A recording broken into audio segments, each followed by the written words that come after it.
আসসালামু আলাইকুম বন্ধুগণ। আজকে আমি যে বিষয়টি নিয়ে আলোচনা করব তা হচ্ছে অপরাজিতা।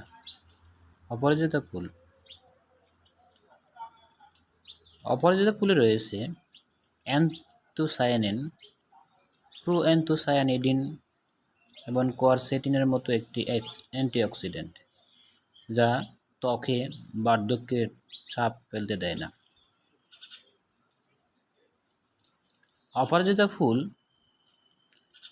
হৃদরোগের ঝুঁকি কমায়।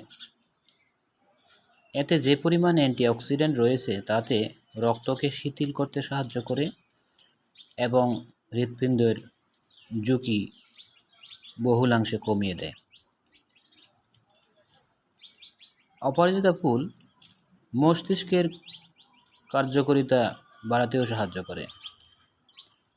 অপরাজিতা ফুলে নিউট্রোফিক নামক একটি পদার্থ রয়েছে যা স্মৃতিশক্তি ও মস্তিষ্ককে সতেজ রাখতে সাহায্য করে। তাই আমরা যারা নিয়মিত চা খাই, চায়ের সাথে অপরাজিতা ফুলের চাকেও যুক্ত করে নিতে পারি।